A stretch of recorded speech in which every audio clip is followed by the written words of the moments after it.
Madhurag gold and diamonds, Madhurag building, Kannur road, Chakkarakal.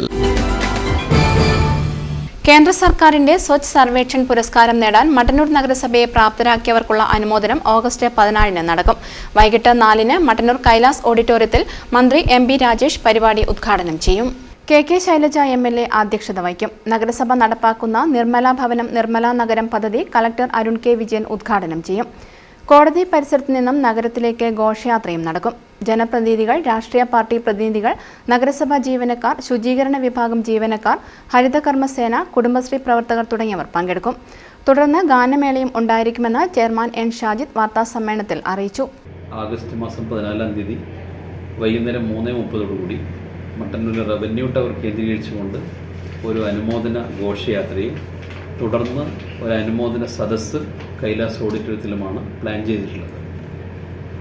അതിനകത്ത് ഘോഷയാത്രയിൽ ഞാൻ നേരത്തെ സൂചിപ്പിച്ച ഈ അവാർഡ് നേട്ടം നമുക്ക് നേടിത്തരുന്നതിന് സഹായിച്ചിട്ടുള്ള എല്ലാ വിഭാഗം ആളുകളെയും നമ്മൾ അനുമോദിക്കാൻ വേണ്ടി തീരുമാനിച്ചിട്ടുണ്ട്. ഏതാണ്ട് 52ഓളം വിഭാഗത്തിൽപ്പെട്ടവരെ അനുമോദിക്കാനാണ് നമ്മൾ തീരുമാനിച്ചിട്ടുള്ളത്. അത് വിദ്യാലയങ്ങളുണ്ട്, സർക്കാർ സ്ഥാപനങ്ങളുണ്ട്, അതുപോലെ ഹരിതകർമ്മസേനയുണ്ട്, ഗ്രീൻ ഫോഴ്സ് ഉണ്ട്, നമ്മുടെ ശുചീകരണ തൊഴിലാളികളുണ്ട്, അംഗൻവാടി പ്രവർത്തകരുണ്ട്, ആശാപ്രവർത്തകരുണ്ട്, കുടുംബശ്രീ പ്രവർത്തകരുണ്ട്. ഇങ്ങനെ നമ്മുടെ 2024 പ്രവർത്തനവുമായി ഏറ്റവും കൂടുതൽ സഹകരിച്ച എല്ലാ വിഭാഗം ആളുകളെയും ഉൾപ്പെടുത്തിക്കൊണ്ടുള്ള ഒരു ഘോഷയാത്രയാണ് നമ്മൾ ആലോചിച്ചിട്ടുള്ളത്. നഗരസഭാ chairman N Shajid, standing committee ചെയർമാൻമാരായ K Majeed, P Sreenath, P Anitha, secretary Rakesh Paleri വീട്ടിൽ, കൗൺസിലർമാരായ P Raghavan, P Jaleel, clean city manager K Kunhiraman, superintendent M K. Jobin തുടങ്ങിയവർ വാർത്താസമ്മേളനത്തിൽ പങ്കെടുത്തു. News bureau, Mattannur.